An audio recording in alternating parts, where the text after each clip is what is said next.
The morning of my engagement ceremony smelled like pine resin and cold stone. That detail stayed with me longer than it should have. The way the great hall of Caldermore Keep had been dressed in white wolfsbane and pale ribbon. The way the candles along the stone walls burned too steadily for a room full of so many breathing people. Everything had been arranged to look like a beginning. And I had stood in the center of it all. My blonde braid pinned back with a borrowed clasp. My dress a shade of cream that the elder women said meant purity of intention. And I had told myself, this is what you wanted. This is enough. I had repeated those words so many times in the weeks leading up to that morning that they had stopped meaning anything at all. The keep was the seat of the Caldermore pack, one of the oldest and most respected territories in the northern reaches. I had grown up on its outskirts, in one of the smaller settlements that paid tribute to the main house. My mother had worked the grain stores. My father had served as a mid-rank scout before his legs gave out. We were not poor, exactly, but we were the kind of people whose names were forgotten in larger rooms. The kind of people who learned early to take up as little space as possible, which made it all the more remarkable, or so everyone kept telling me, that Dorian Caldermore had chosen me. Dorian was the eldest son of the pack's beta line. Not royalty, not an alpha, but close enough to power that his choosing me had caused a ripple through the entire settlement. Women who had never spoken to me suddenly smiled when I passed. The elder matriarchs nodded with a kind of careful approval. My mother had wept openly the night he formally requested the engagement, and I had stood beside her, smiling in the way I had practiced, and tried to feel what she was feeling. I never quite managed it. Not because Dorian was cruel. He wasn't. He was tall and broad-shouldered, and had a good laugh, and remembered small things people told him, which is rarer than it sounds. But he looked at me the way a man looks at something he has acquired, with satisfaction, not with longing, with the comfortable certainty of ownership rather than the uncertain ache of love. I told myself it didn't matter. In our world, comfortable certainty was a luxury. Love was a story older women told to make the young ones compliant. And so I had braided my hair and put on the cream dress and walked into the great hall of Caldermore Keep on a cold gray morning in late autumn, and I had told myself, this is enough. The ceremony was simple by pack tradition. An exchange of spoken vows before the elder council, witnessed by the pack, followed by the marking of the bond register, a formal ledger kept by the head elder that recorded every significant union in the territory's history. It was not a magical bond. Not the mate bond that the old stories spoke of, the kind that reportedly split the world in two and put it back together differently. This was a social bond, a legal one, a practical arrangement dressed in ceremony. I stood at the front of the hall beside Dorian and listened to Elder Hess read the words of the old rite. The stone beneath my feet was cold even through my shoes. Somewhere near the back, a child coughed. The candles didn't flicker. And then Dorian spoke. Not his vows. Not the words Elder Hess was waiting for. He turned to me, and he lowered his voice so that only I, and perhaps the three people closest to us, could hear. And he said very quietly and very clearly, I need you to understand that last night changed things. I won't pretend otherwise in front of everyone. But I also won't dishonor my family by walking away from this today. So we'll go forward, and you'll behave accordingly, and we won't speak of it again. I didn't move. I didn't breathe, not for a long moment. Last night. The words settled into my chest like stones dropped into still water. Last night, I had gone to bed early, exhausted from the preparations. Last night, according to the three people closest to us who had definitely heard every word, Dorian had apparently been somewhere he had not told me about. With someone he had not told me about. I understood what he was telling me, underneath the careful phrasing. He was telling me that he had made a choice, and that choice had nothing to do with me, and that I was now expected to smile through the ceremony, and become his wife anyway, and pretend, for the rest of my life, that I had not heard those words on the morning of my own engagement. Elder Hess was watching me. The hall was very quiet. I think everyone in that room understood that something had shifted. The air had changed.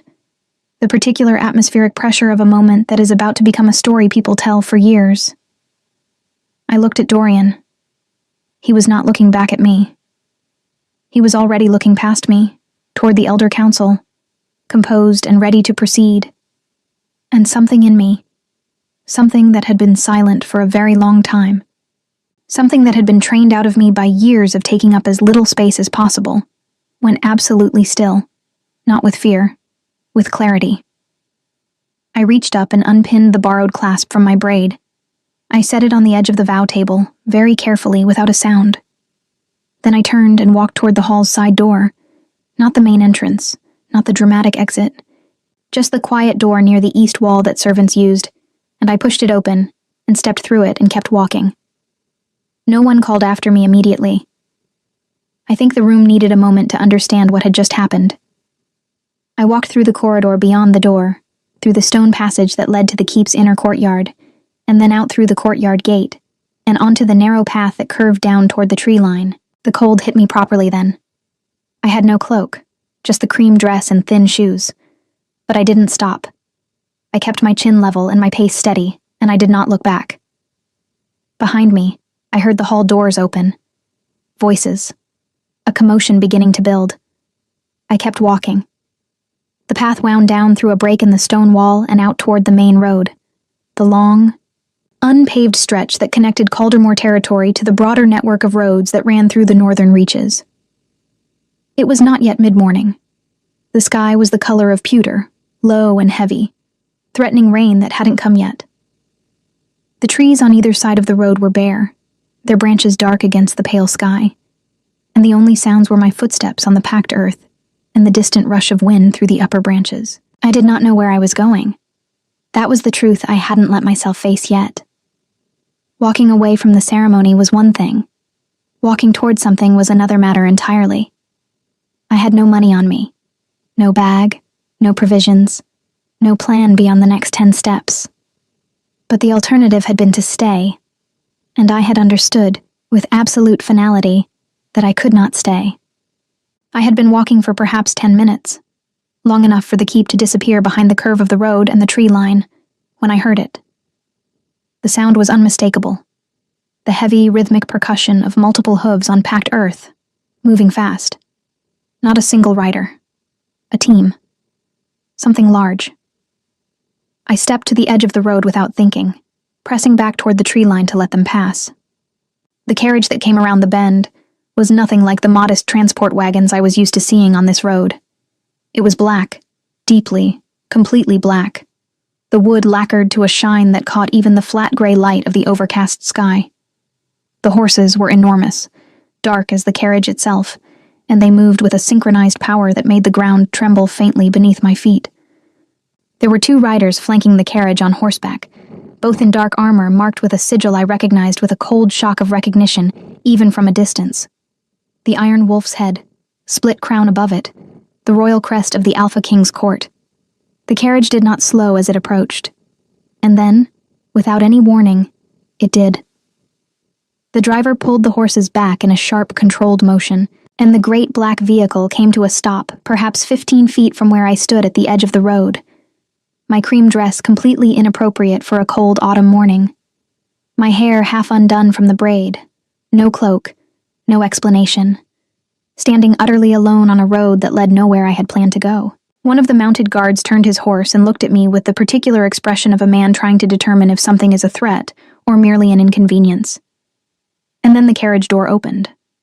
I had never seen the Alpha King in person. Few people in the outer territories had.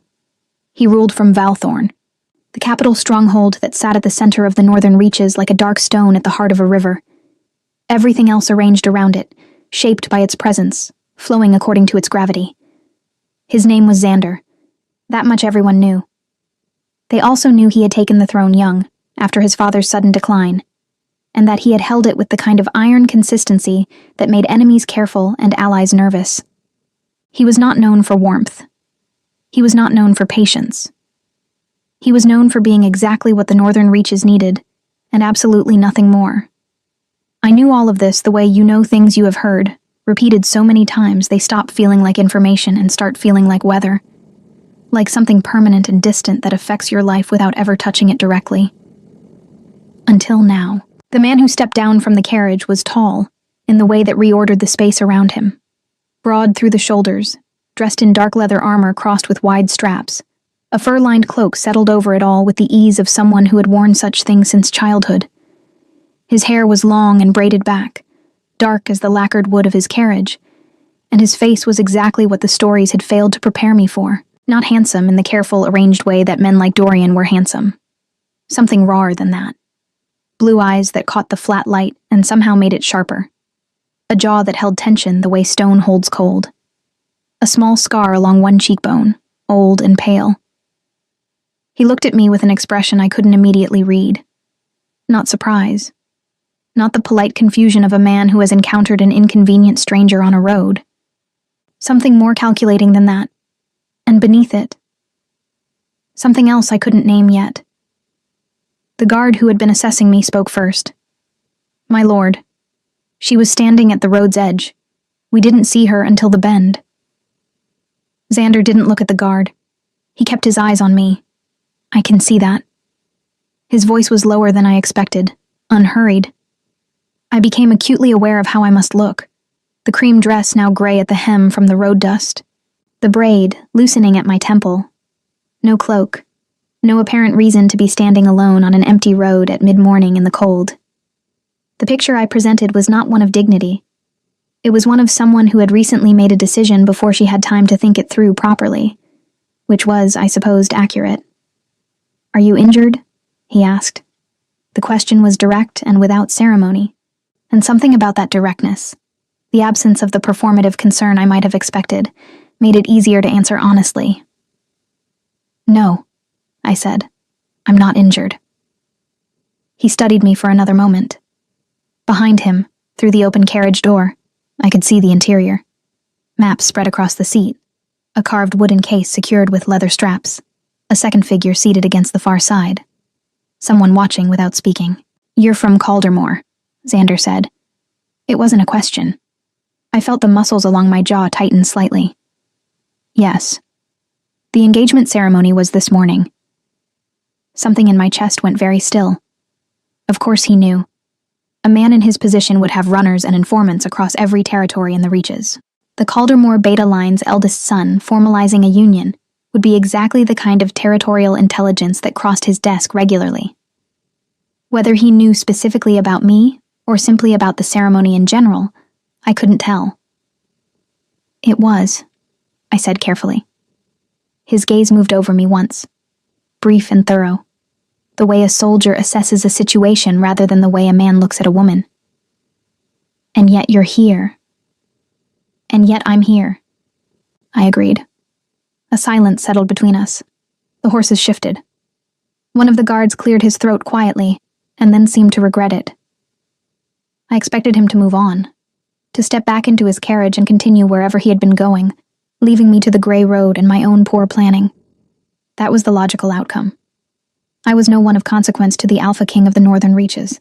I was a woman from an outer settlement standing at the side of a road in a dress that was entirely wrong for the weather. Instead, he said, "Where are you going?" "I haven't decided yet." "In that dress." "In this dress," I confirmed. Something shifted in his expression. Not quite amusement. Something adjacent to it, controlled and brief, there and then gone. "Get in," he said. I blinked. "I'm sorry. My route takes me through Westfin before turning north. Westfin has an inn and a market. You'll be able to find clothing and provisions there." He turned back toward the carriage door with the unhurried manner of someone accustomed to decisions being final. "Unless you prefer to continue walking in that direction, which will bring you to the mill crossing in approximately 3 hours, there's nothing at the mill crossing." He said it the way you state a geographic fact. No pressure in it. No invitation beyond the logistical. I stood at the edge of the road for exactly 3 seconds. Then I walked to the carriage and climbed in. The interior smelled of old leather and pine tar, and something faintly metallic that I associated, without being able to explain why, with distance, with places far from here. The maps I had glimpsed were stacked and rolled in a leather case now secured at the far end of the seat. The second figure I had seen was a woman, older than me by perhaps 15 years, sharp-featured, with close-cropped dark hair, and the posture of someone who had spent a long time making herself difficult to read. She was dressed practically, no ornamentation, a short blade visible at her hip. She looked at me when I settled onto the seat across from her, and then she looked at Xander as he settled in beside her, and she said nothing at all. Xander said nothing either. He picked up one of the rolled maps and opened it across his knee, and the carriage began to move. We rode in silence for several minutes. The road smoothed slightly as we moved further from Caldermore territory, the packed earth giving way to a stretch of older stone-laid road that the royal roots maintained. The rocking of the carriage was steady and deep. Through the small window, the bare trees moved past in their rows. The woman across from me spoke first. "I'm Senna," she said, without particular warmth, but without hostility either. "I serve as the king's tactical advisor." "Molly," I said. She nodded once, as if confirming something she'd already suspected. "You walked out of the ceremony." It wasn't an accusation. It was said in the same tone you might use to confirm a route on a map, simply establishing position. "Yes," I said. "Before the vows were spoken?" "Before the vows were spoken." Senna glanced at Xander. He hadn't looked up from the map. She returned her gaze to me with an expression that was carefully neutral. "That will cause difficulty for you," she said, "in Caldermore specifically. Walking away from a beta line engagement before the vows creates a formal social breach. They'll document it." "I know," I said, "and you walked anyway." "I walked anyway." She considered this. Then she said in the same even tone, "Good." I didn't know what to do with that word. I filed it away and kept my hands folded in my lap and looked out the window at the passing trees. It was Xander who spoke next, still without looking up from the map. "How long were you engaged to Caldermore's son?" 4 months. "And before this morning, did you intend to go through with the ceremony?" The question was precise enough to be uncomfortable. I answered it honestly because something about the directness of this carriage, this silence, these two people who had not offered me false comfort or meaningless condolences, made dishonesty feel inappropriate. "I intended to accept what the ceremony would give me," I said. "I don't know if that's the same as intending to go through with it." He looked up from the map then. Those blue eyes settled on me with a focus that made the air in the small carriage feel denser. "It isn't," he said. Then he returned to the map. We reached Westfen as the first drops of rain finally arrived, tapping against the carriage roof in a slow, irregular rhythm. The town was larger than I had expected, a proper market settlement with 2 main streets and a stone inn at their crossing, smoke rising from its chimneys, the smell of baked bread and horse and wet cobblestone mixing in the damp air. Xander's carriage drew every eye on the street. People stopped. A man dropped his market basket. 2 women near the inn door pressed back against the wall with wide eyes, recognizing the sigil on the carriage door. The Alpha King of the Northern Reaches did not appear to notice, or if he noticed, he had long since decided it wasn't worth attending to. Senna stepped out first, and I followed, and Xander came last, the fur-lined cloak settling around his shoulders as he stood in the rain without apparent discomfort. He spoke briefly to the innkeeper, who appeared in the doorway with the frantic deference of a man who had not expected this particular morning. A room was arranged. Provisions. A dry cloak from the inn's lost and found stores. Wool, charcoal gray, slightly too large, which made it warm in the useful rather than decorative sense. I stood in the inn's small entrance hall, the borrowed cloak over my arm, and I understood that this was the logical end of the arrangement. Westfen. Provisions. A place to begin again from. Xander crossed the hall toward me and stopped at a distance that was correct for a king speaking to a stranger. He looked at me with that same unreadable expression he had worn on the road. "Velthorn's court convenes in 6 days," he said. "I need a record keeper. My last one left the position 3 weeks ago." He paused. "It's a working role. It pays fairly. It requires discretion and the ability to be in rooms full of difficult people without losing your composure." He held my gaze, steady and unhurried. "You walked out of a beta line engagement ceremony in front of an elder council without losing your composure," he said. "That's relevant experience." The rain tapped against the inn's small windows, I looked at this man. This king I had never expected to meet. On a road I had never expected to be on. On the morning I had walked away from the life everyone around me had decided was enough. And I felt something I hadn't felt in 4 months of engagement preparations, and borrowed clasps and cream dresses. I felt like myself. "When do we leave?" I asked. Valethorn was nothing like I had imagined.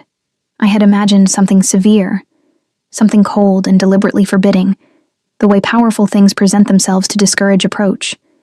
I had pictured walls like cliffs and corridors like tunnels, and the particular silence of a place that has learned to make people feel small on purpose.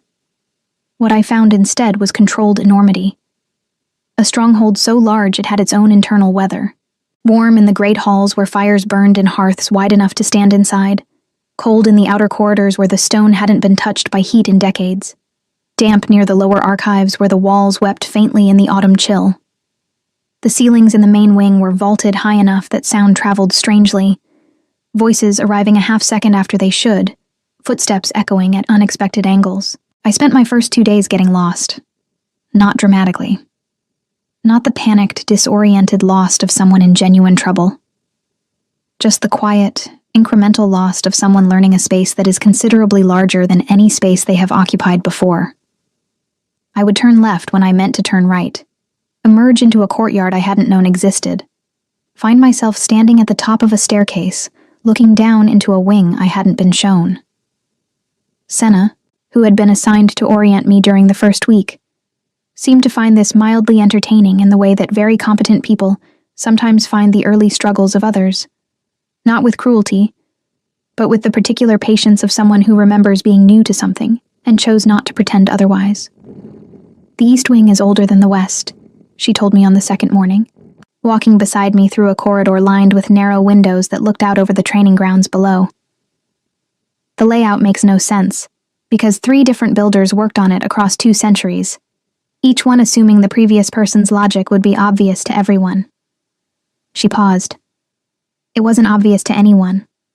You'll stop getting lost by the end of the week." "I got lost finding the dining hall this morning," I told her. "I know. Ren saw you come through the armory." "The armory." "The armory," she confirmed, without elaboration. Below us, through the narrow windows, the training grounds were alive with movement. Soldiers in formation, the crack of practice weapons, the low rhythmic calls of a drill instructor keeping count. And at the far edge of the grounds, moving separately from the formations, a single figure, unmistakable even at this distance. Xander, in a practice tunic without the armor or the cloak, working through a sequence of movements with a weighted training sword that would have been difficult for most men to lift with one hand.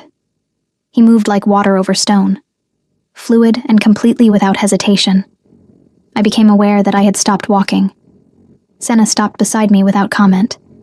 Then she said, very evenly, "He trains every morning before the council hours, without fail. Regardless of the weather or what's scheduled, his father trained the same way." A pause. His father also died defending a border post that the council told him was not under genuine threat. Xander was 19. She said it simply, the way she said most things. As information, not as an invitation to feel something. But the information itself had weight, and I felt it settle. I started walking again. The record keeper's role was, as Xander had described it, a working one. The position had existed in Valthorn's court for as long as the court itself, an official witness and documenter of all formal council proceedings, territorial negotiations, and matters brought before the king for ruling. The previous record keeper, a meticulous older man named Korvath, who Senna mentioned with a kind of careful respect that suggested complicated feelings, had held the position for 11 years before departing abruptly. No one explained why he had left.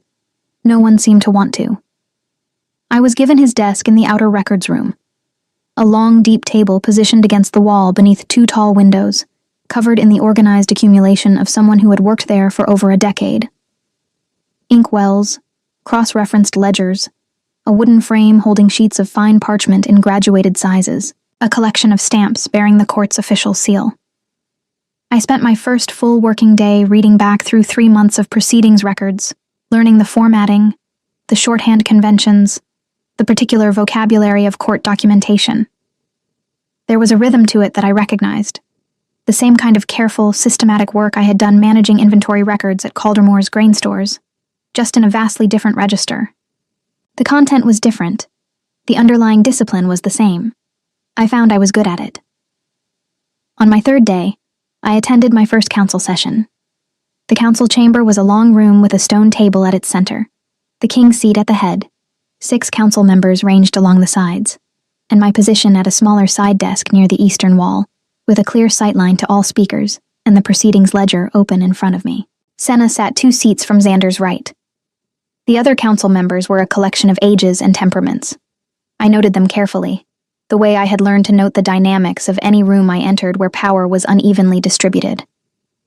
Lord Fenwick, the territorial overseer for the western borders, was older and spoke slowly, and had the manner of a man who believed his deliberateness was wisdom, rather than obstruction. Councillor Dray, who managed taxation and resource allocation, was younger and fast-talking, and watched other people's faces while he spoke, rather than the person he was addressing. Lady Voss, the court's diplomatic liaison, was the kind of quietly formidable that comes from decades of being underestimated in exactly the kind of rooms she now ran. And then there was Harlan. Harlan was the council's senior advisor on PAC relations, theoretically a neutral role, meant to manage the complex web of alliances and obligations between Valthorn and the various PAC territories throughout the reaches. In practice, I understood within 20 minutes of watching him operate, he was something more specific and less neutral than that. He was the kind of man who had built his influence not through direct power, but through the careful management of information, knowing things before others knew them, positioning himself as indispensable, being present in every room where decisions were made. He looked at me once when I took my position at the side desk, and his gaze was the kind that files you away for future reference, rather than the kind that dismisses you. I noted this, and kept my expression neutral, and opened my ledger to the correct page. The session was 3 hours long and covered Border Patrol scheduling, a resource dispute between 2 mid-territory PAC settlements, and a preliminary discussion of a trade route adjustment through the northern passes, before winter made them impassable. I documented everything in the shorthand I had been learning, flagging items for full transcription later, keeping pace with the overlapping voices better than I had expected to. When the session ended and the council members began to disperse, I was transferring my shorthand notes to full record when I became aware that someone had stopped near my desk. I looked up. Xander was standing at a slight distance, not crowding the desk, not positioned in a way that suggested anything other than a brief stop on the way to somewhere else. He looked at the ledger page in front of me. "You use a different shorthand than Corvath," he said. "I adapted the system he used," I said. Some of his symbols were ambiguous in fast speech sequences. I modified 3 of them for clarity. A pause. "Show me." I turned the ledger toward him and indicated the 3 modified symbols, explaining the logic of each change briefly. He studied them with his arms crossed, head slightly bent, reading with the focused attention of someone who genuinely processes what they read, rather than scanning for highlights. "That one is better," he said, indicating the second modification. "The other 2 are different, not necessarily better. Keep them consistent so the archive remains readable." "Of course," I said. He straightened and moved toward the door. Then he stopped, without turning back. "You didn't miss a single exchange in the Border Patrol discussion," he said. "Fenwick talks over himself when he's uncertain. Most record keepers lose the thread." He left before I could respond. I sat with that for a moment, then turned back to my transcription. 2 weeks into my time at Valethorn, I met Wren. He was one of Xander's senior guard captains, broad and dark-haired, with a face that was built for seriousness, but defaulted, when off duty, to something much more approachable. He was the one who had apparently witnessed my accidental tour of the armory on my second day, and he found this funnier than the situation technically warranted, which I chose to take as a sign of good character, rather than bad manners. Wren introduced me to the informal geography of the court, not the official layout I was learning with Senna, but the living one, where the kitchen staff gathered in the late afternoon, and the conversations were honest, which corridors the council members used when they wanted to avoid each other, where the narrow window on the 3rd floor of the West Wing offered the only view of the mountains to the north, on clear mornings before the clouds came in. You're settling in faster than most, he told me one evening, when I had joined the small group that gathered in the kitchen's back room after the evening meal. Wren, two of the younger guards, and a woman named Petra, who managed the stronghold's household stores and had the energy of someone who had been awake since before the sun and intended to stay awake long after it. I've been invisible in rooms before, I told him. You learn to read them. He considered this. Xander noticed you in the council session, he said. Not the way he notices problems. The other way. I kept my expression neutral. He commented on my transcription method. He commented on your transcription method, Wren repeated, in the tone of a man repeating words back to demonstrate they don't mean what the speaker is pretending they mean. Petra, without looking up from the inventory she was tallying, said, He hasn't commented on a record keeper's transcription method in 11 years of council sessions. The fire in the kitchen hearth popped softly. I looked down at the cup of warm cider in my hands and said nothing. But in the quiet of that back room, with the fire burning and the rain starting again against the stronghold's outer walls, something small and careful shifted inside my chest. The first tremor of something I hadn't allowed myself to feel since I had set a borrowed clasp on a vow table and walked out of a ceremony dressed in someone else's idea of who I should be. I did not name it yet. I wasn't ready to name it yet. But I felt it, the way you feel a change in the air before weather arrives, present and undeniable, and moving steadily closer. Outside, the rain came harder. The stronghold held against it, as it always had, and the fire burned on. The trouble began on a Tuesday. I know because I had just completed the transcription of the previous week's full council proceedings, a task that took most of Monday and the better part of Tuesday morning, and had set the finished ledger on Xander's desk for review, with the particular quiet satisfaction of work done carefully and completely. I had been at Valethorn for exactly 3 weeks and 2 days. I had stopped getting lost. I had learned which council members arrived early to sessions, and which arrived precisely on time as a power statement. I had learned that Senna drank her tea without anything added, and that Wren preferred his mornings silent until he had been awake for at least an hour, and that Petra kept a jar of dried herbs above the kitchen stores that she claimed was for cooking, but which Wren quietly informed me was actually for headaches, of which Petra suffered many, most of them named Fenwick. I had also learned, in the careful and indirect way you learn things about people who do not offer themselves easily, certain things about Xander. That he read late into the night. The light under his study door was visible from the corridor until well past midnight most evenings. That he had a habit, during long council sessions, of turning a small carved piece of dark wood between his fingers when he was thinking. Never when he was speaking, only when he was listening. That he spoke to the kitchen staff by name and remembered details about their families, which surprised me until Wren told me that Xander had grown up spending more time in the working parts of the stronghold than the ceremonial ones, because his father had believed that a king who didn't know his own house was a king governing an idea rather than a place. That when he looked at me, which happened with an increasing regularity I was trying very hard not to read into, he looked at me the way he looked at the maps on his desk, with full attention, as though what he was looking at mattered, and he intended to understand it properly. I was trying very hard not to read into that either. And then, on that Tuesday, Harlan stopped me in the corridor outside the records room. He was alone, which was unusual.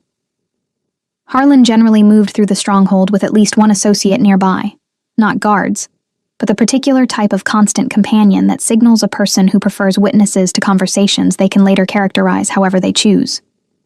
Alone, he seemed smaller somehow, though no less careful. "Molly," he said, with the warm familiarity of someone practicing warmth. "How are you finding the role?" "It suits me," I said. Good. He fell into step beside me, which I hadn't invited but couldn't easily prevent without making a point of it. Gorvath was a hard act to follow, of course. 11 years. He knew this court the way most people know their own homes. "I found his records very thorough," I said, which was true, and committed me to nothing. "He was thorough," Harlan agreed. "Also, occasionally, perhaps too thorough. There are records in that archive that document things better left undocumented. Proceedings that were resolved quietly, for everyone's benefit. A pause, calibrated carefully. I imagine you've come across some of those. I had.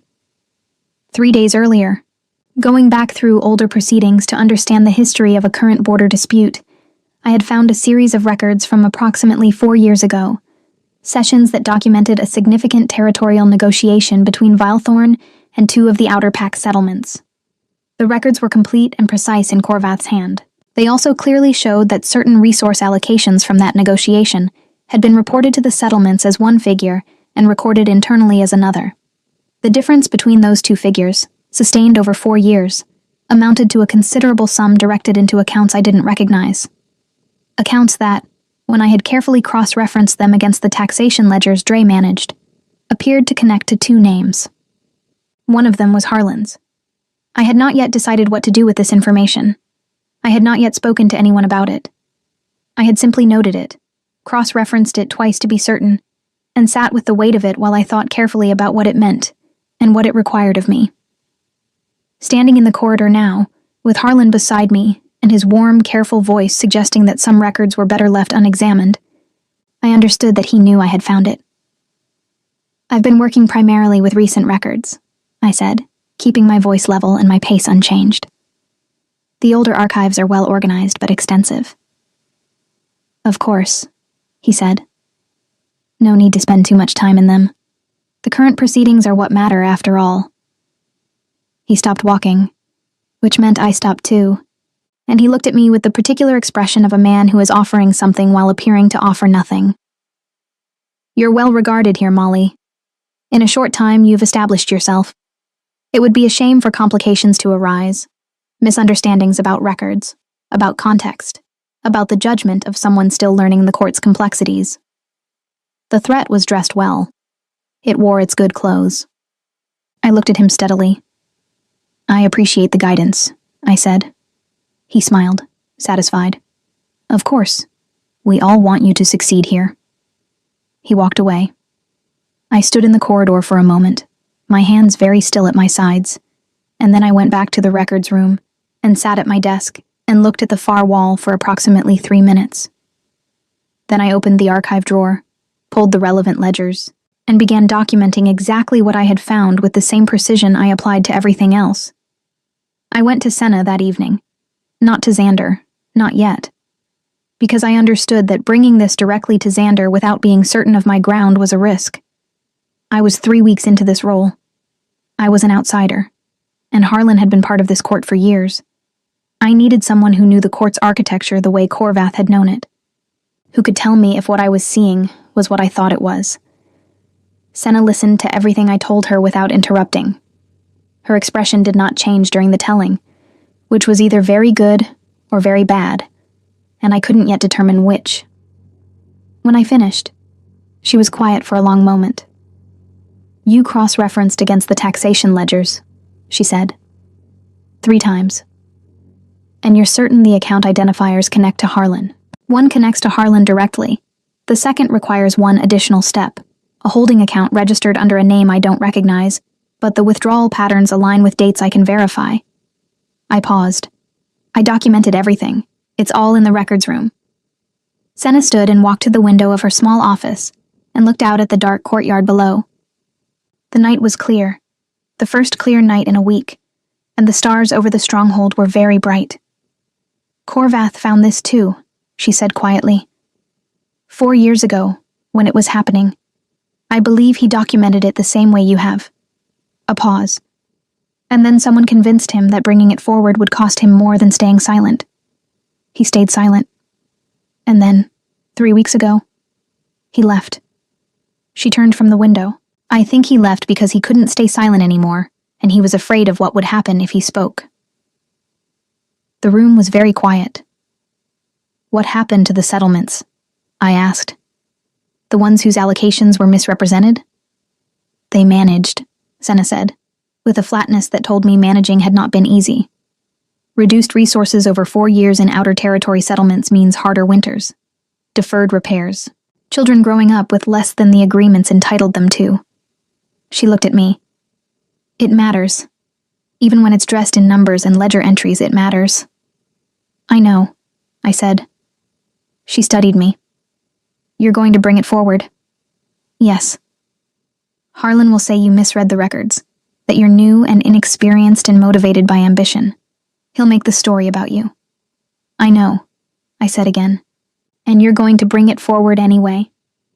I thought of a cream dress and a vow table, and a borrowed clasp set down without a sound.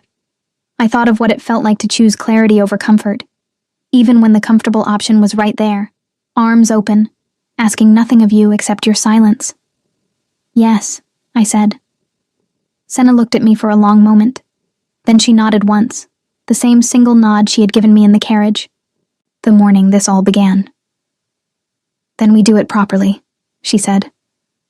We do it through the council record, formally and on the official proceedings, so it cannot be buried or dismissed as a private complaint. We request a formal review session. She moved to her desk. I'll draft the request tonight. Your name goes on it alongside mine. That matters. It needs to be yours, not just mine acting on your behalf.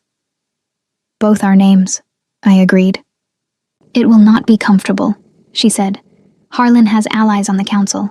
Fenwick, almost certainly. Possibly Dre, though Dre is primarily self-interested, and may calculate that distancing himself is safer once the review is formally opened. I know. She looked up from the desk. Why are you so calm? I considered the question honestly. Because I've already done the harder thing, I said. I already chose the difficult option once, on a road with nowhere to go. This one at least has a desk and good documentation. Something moved in Senna's expression then. Something brief and warm and quickly controlled. Go get some sleep, she said. Tomorrow is going to be a long day. The formal review request was submitted to the council the following morning. By midday, everyone in the stronghold knew it existed. By the afternoon, Harlan had submitted a counter-statement. As Senna had predicted, framing the matter as a misreading of complex historical records by an inexperienced appointee with insufficient context for interpretation. By the evening, 3 things had happened. Fenwick had aligned with Harlan, loudly and in a corridor where he knew he would be overheard, which told me exactly what Senna had expected it to tell her. Dre had gone very quiet and begun spending time near the taxation archives reviewing his own documentation, which told Senna what she had suspected about his calculation. And Xander had called me to his study. I stood in front of his desk in the evening lamplight, the carved bookshelves behind him. The maps he was always working with rolled aside for once, his full attention on me in the way it sometimes was, complete and still and difficult to look at directly. You found the discrepancy, he said. Yes. And you documented it and brought it forward through the formal record. Yes. He was quiet for a moment. The small piece of carved wood was in his hand, turning slowly, the way it did when he was thinking. Harlan has been on this council for 9 years, he said. He has alliances throughout the reaches. Bringing this forward formally creates a significant disruption. I know, I said. You were warned off it. Yes. And you came forward anyway. I met his eyes. The settlements those resources belong to had 4 hard winters because of what's in those ledgers, I said. The disruption to this council is considerably less significant than that. The carved wood went still in his hand. He looked at me for a long moment. That focused, complete attention that I had stopped trying not to feel and simply allowed to be what it was. Sit down, Molly, he said, and his voice was different. Not the king's voice. Something beneath that. Something that lived in the same place as the light under the study door at midnight, and the names of kitchen staff remembered without effort. Something that had been building slowly for 3 weeks and 2 days, through council sessions and corridor conversations, and the particular gravity of 2 people in the same space, learning to see each other clearly. I sat down, and he began to tell me what he intended to do. The formal review session was set for 3 days after the request was submitted. Those 3 days moved the way time moves before something significant. Stretched in the middle and compressed at the edges, the ordinary hours feeling both endless and insufficient. I slept poorly, but woke clear-headed. I ate at the kitchen table with Ren and Petra and the usual informal gathering, and the conversations were careful around the edges, in the way that conversations become when everyone knows something is coming, and no one is certain of the outcome. Ren didn't ask me if I was afraid. He asked me if I needed anything, which was a more useful question, and which I appreciated. Petra put dried herbs in my tea one morning without comment. I didn't ask which ones. I drank it and felt marginally better and thanked her, and she shrugged in the way that meant of course without requiring the words. Senna and I spent the intervening days in the records room, building the documentation into a formal presentation that could stand on its own, clear, sequential, cross-referenced with every source cited precisely so that no individual claim could be isolated and dismissed without dismantling the entire structure. It was the most thorough work I had ever done. It was also, I realized somewhere in the second day of it, the work I was genuinely built for. The patient assembly of evidence into an argument that held the satisfaction of a logical structure made watertight. Senna noticed. "You do this well," she said on the evening before the session, looking over the finished documentation spread across the long table. "I had good records to work from," I said. "Korvath's records, which you found, which you understood immediately." She straightened and looked at me. "Korvath spent 3 years learning to read this court before he found what you found in 3 weeks." I didn't know what to say to that, so I said nothing. "He was afraid," she said. "Not weak, afraid. There's a difference. He found it, and he made a calculation about what it would cost him, and the cost was too high." She paused. "You made a different calculation." "I wasn't calculating," I said honestly. "I just couldn't pretend I hadn't seen it." She was quiet for a moment. Then, "That's rarer than you think." The morning of the review session, Xander came to the records room before the council hour. I was already at my desk, the documentation organized and ready, the formal review ledger open to the correct page. He came in quietly. He moved quietly for a man his size, something I had noticed early and stopped finding surprising, and stood near the desk without sitting. "How are you?" he asked. Not "are you prepared," or "do you have everything?" Both of which would have been reasonable, practical questions from a king overseeing a proceeding. Just, "How are you?" I looked up at him. In the morning light, with the gray autumn sky through the tall windows behind him, he looked exactly like what he was. A man carrying the weight of a territory on his shoulders, with the steady consistency of someone who had learned early that the weight wasn't going away, so you might as well carry it properly. The scar on his cheekbone caught the light. His expression was open in a way I had come to understand was not his default, but had become, specifically and deliberately, what he offered in this room with me. "I'm clear-headed," I said. "A little short on sleep, but that's been true for 3 days, so I've adjusted." The corner of his mouth moved slightly. "Senna tells me the documentation is comprehensive." "It is. She also tells me you built most of it. We built it together." He looked at me with that expression I had stopped trying to categorize, the one that lived somewhere between the king assessing a situation and something altogether more personal and unguarded. "When this is resolved," he said, "I want to talk to you about something, not council business." My pulse did something I chose not to examine in detail. "All right," I said. He nodded once, and straightened, and walked to the door. Then he stopped. The same pause he had made in the corridor weeks ago, when he had commented on my transcription method. "Molly." "Yes." "Whatever happens in that room today, the documentation stands on its own. You built something that can't be argued away. Remember that when Harlan starts talking." He left. I sat for a moment with my hands flat on the desk and breathed carefully. Then I picked up the documentation and walked to the council chamber. Harlan was already seated when I arrived. He looked at me across the length of the stone table with an expression of composed confidence. The expression of a man who has been in difficult rooms before and has always found a way through them. He had brought his own documentation. A counter-analysis prepared by someone with careful handwriting I didn't recognize, full of technical language about archival interpretation methodology and the particular complexities of multi-generational record-keeping in large court systems. It was well assembled. I noted this without alarm. I had expected it. Fenwick sat at Harlan's end of the table with his deliberate, weighty manner and the careful neutrality of someone who has already made his decision and is waiting for the moment to deploy it. Dre sat in the middle, his usual fast-talking energy contained to the point of stillness, watching everything with the calculation I had come to recognize as his constant mode. Lady Voss sat at Senna's end of the table with her quiet, formidable presence, her hands folded and her expression giving nothing away.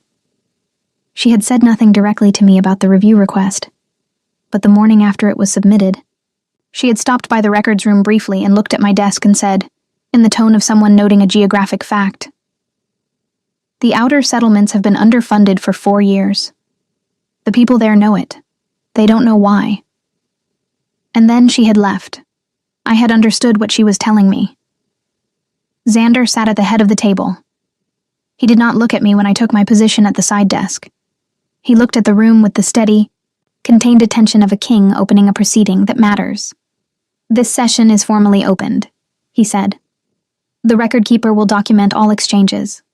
We are here to review a formal concern raised regarding the allocation records of the West Fen Thornhallow territorial negotiation, years 4 through 8 of this reign." He paused.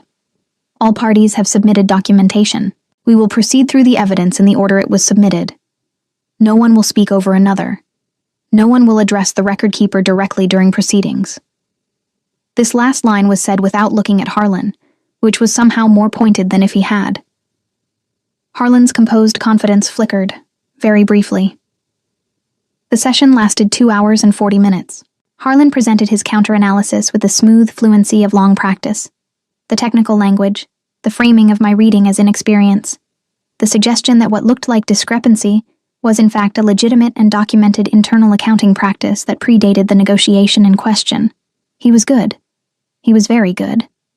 And then Senna began cross-referencing his counter-analysis against the original documentation, line by line, and the technical language started showing its edges.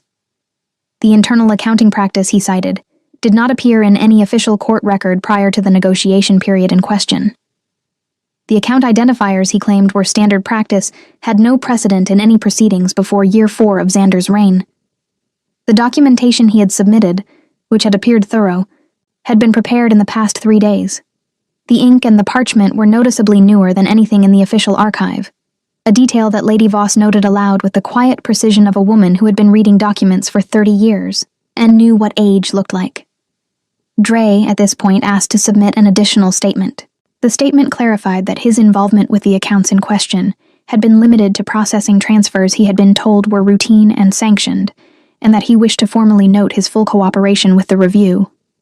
He submitted it without looking at Harlan. Fenwick said nothing for the last hour of the session. His deliberate, weighty manner had contracted into something that was simply tired. Harlan's composure held longer than I expected. He was formidable, and I gave him that.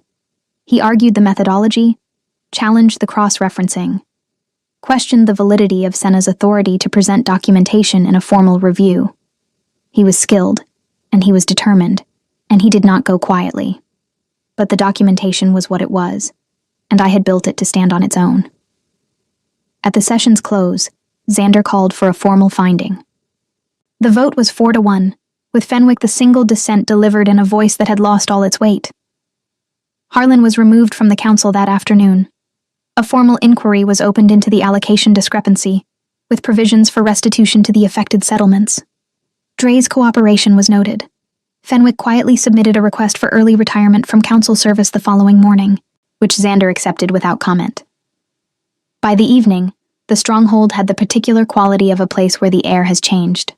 Pressure released, the atmosphere lighter, the sounds of ordinary life somehow more present. Xander found me in the records room after the evening meal. I was at my desk, completing the session transcript, the lamp burning warm against the dark window. I heard him come in and kept writing until I reached a natural stopping point, and then I set down the pen and looked up. He stood near the desk, close enough that I was aware of him in the particular way I had stopped pretending I wasn't. And he looked at me for a long moment without speaking. "You wanted to talk," I said. "I did. About something that isn't council business. About something that is considerably less simple than council business," he said. And there was something in his voice that I recognized because I had heard it in my own chest for weeks, careful and precise on the surface, and underneath, something that had been building steadily and was no longer entirely containable.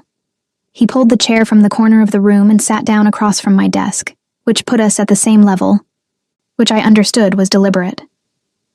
He leaned forward slightly, his forearms on his knees, the carved piece of wood in his hand turning slowly. "I've been alone in this role for 6 years," he said, "not without people around me. I have Senna and Ren and a full court and a council, but alone in the way that matters, the way where the room is full and you're still the only person in it." He paused. I stopped expecting that to change. I held very still. "You walked into a room full of difficult people on your 3rd day and read every dynamic correctly within 20 minutes, he said. "You found something in an archive that my court had buried for 4 years, and you brought it forward because you couldn't pretend you hadn't seen it. You made Korvath's records better." The carved wood went still. "You make this place better. You make it more itself, somehow. More honest.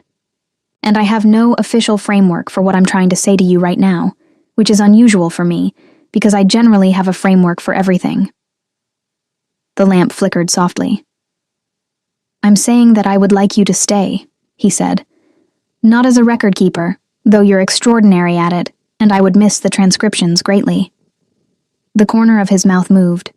"I'm saying that I would like you to stay in the way that means something more than a role and a desk and a position in the proceedings ledger." I looked at him.